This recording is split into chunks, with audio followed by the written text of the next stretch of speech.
ನಾವು ಕೂಡ ಸ್ಪೀಕರ್ ಅವರಿಗೆ ವಿನಂತಿಯನ್ನ ಮಾಡಿದ್ರಿ. ಸೊ ಅಲ್ಟಿಮೇಟ್ ಆಗಿ ಗವರ್ನರ್ ಕದ ತಟ್ಟಿದ ಮೇಲೆ ಸಂವಿಧಾನದತ್ತವಾಗಿ ಏನು ಜೀವರಾಜ್ ಅವರಿಗೆ ಸದಸ್ಯತ್ವ ಪ್ರಮಾಣ ವಚನ ಏನು ಕೊಡಬೇಕು ಅದನ್ನ 3 ಗಂಟೆಗೆ ಕೊಡ್ತಾ ಇದ್ದಾರೆ. ಒಂದ್ಸರಿ ಚುನಾವಣಾ ಆಯೋಗ ಸರ್ಟಿಫಿಕೇಟ್ ಕೊಟ್ಟ ಮೇಲೆ ಕರ್ನಾಟಕದ ರಾಜ್ಯದ ಪತ್ರದಲ್ಲಿ ಗೆಜೆಟ್ ಅಲ್ಲಿ ಅವ್ರ ಹೆಸರು ಅನೌನ್ಸ್ ಆದ್ಮೇಲೆ ಸ್ಪೀಕರ್ಗೆ ಆಲ್ಟರ್ನೇಟಿವ್ ಇಲ್ಲ.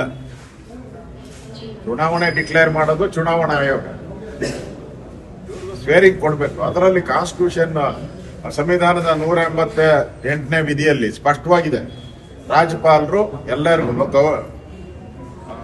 ಪ್ರತಿಜ್ಞೆ ಕೊಡಬೇಕು ಅಥವಾ ಅವರು ಸೂಚಿಸಿದಂತ ವ್ಯಕ್ತಿ ಅಂತ.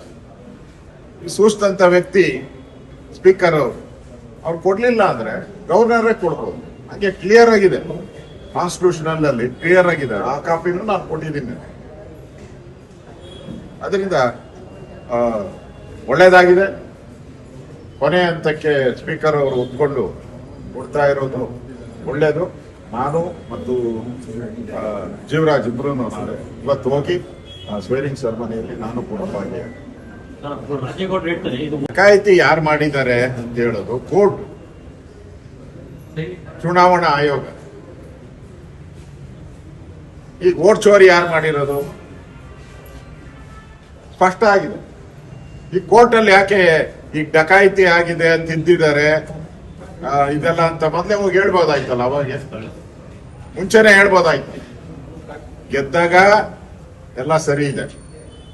ಅದೇ ಕಾಂಗ್ರೆಸ್ ಪಾರ್ಟಿದ ಇದೆಯಲ್ಲ, ಸೋತ್ರೆ ಎಲೆಕ್ಟ್ರಾನಿಕ್ ವೋಟಿಂಗ್ ಮಿಷಿನ್ ಸರಿ ಇಲ್ಲ, ಗೆದ್ದಾಗ ಎಲೆಕ್ಟ್ರಾನಿಕ್ ವೋಟಿಂಗ್ ಮಿಷಿನ್ ಸರಿ ಇದೆ.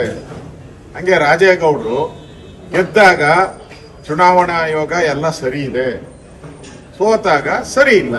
ಇದು ಮಾಮೂಲಿ ಡೈಲಾಗ್ ಕಾಂಗ್ರೆಸ್ ಅವರು.